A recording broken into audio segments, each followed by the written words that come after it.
Bon, on a tous connu ce moment où un jeu pensé vraiment pour faire hurler de rire 6 potes autour d'une table se retrouve porté sur un écran. Ouais, c'est un classique. Et aujourd'hui, on va décortiquer l'arrivée de King of Tokyo sur la Switch, sortie le 21 mai 2026. Et pour ça, on va se baser en grande partie sur notre article, enfin, la critique qu'on a rédigée et publiée récemment sur le sujet. Tout à fait. Et c'est super important de le préciser d'emblée, on a écrit ça en totale indépendance, on n'a reçu aucune contrepartie de l'éditeur Microids, donc c'est vraiment une évaluation 100% impartiale. Ouais, c'est crucial de le dire.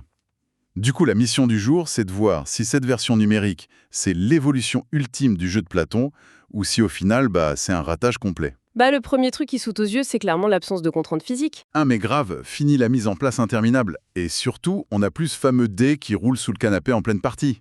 C'est ça. Là, on lance le jeu qui pèse à peine 329 mégaoctets, et on est direct dans l'action. Exactement. On retrouve tout de suite ce côté Yahtzee sous stéroïdes très brutal, avec les 6 monstres emblématiques, genre le Gigazord ou Cyber Kitty. Cyber Kitty, toujours très efficace. Toujours. Mais la vraie question, c'est comment le studio a compensé la perte du toucher, le côté tactile des gros dés qui fait quand même tout le sel du jeu en vrai. Et là, je trouve qu'ils ont été super intelligents sur la direction artistique. Au lieu de nous pondre une 3D réaliste un peu basique, ils sont partis sur un style ukiyo-e. Ah, les estampes japonaises. Voilà, c'est ça. Ça donne des aplats de couleurs super francs et ça change tout en fait. C'est clair que visuellement, ça claque. Et surtout, ça règle un énorme problème de la 3D dans ce genre de jeu. Je veux dire au niveau de la lisibilité. C'est-à-dire?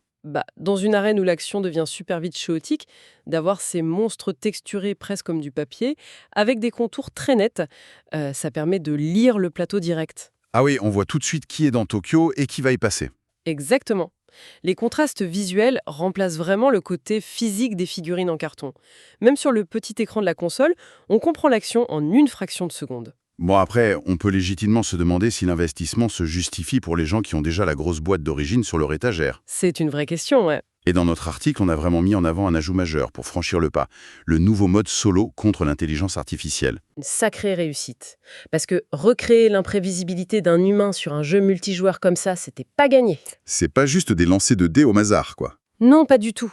L'IA évalue vraiment les probabilités selon le niveau de difficulté qu'on choisit. Elle peut décider de devenir ultra agressive si les points de vue d'un adversaire baissent. Ouais, elle s'adapte. C'est ça. Ou alors fuir Tokyo au bon moment pour aller se soigner.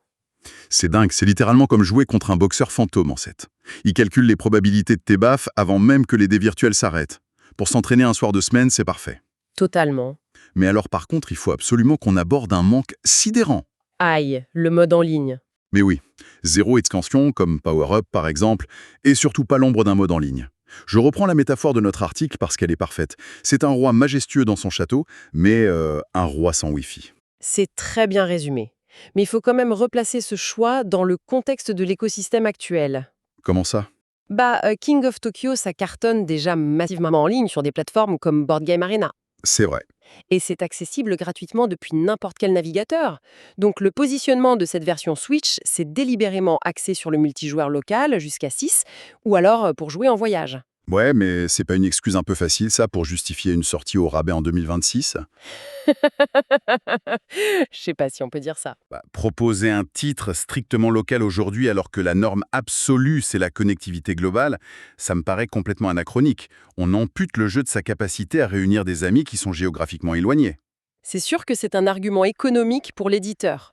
Maintenir des serveurs dédiés pour un jeu premium sur Switch, c'était sans doute pas justifiable face à ce qui existe déjà sur navigateur. Ouais, financièrement ça se tient. Mais mécaniquement, ça crée une expérience très hybride.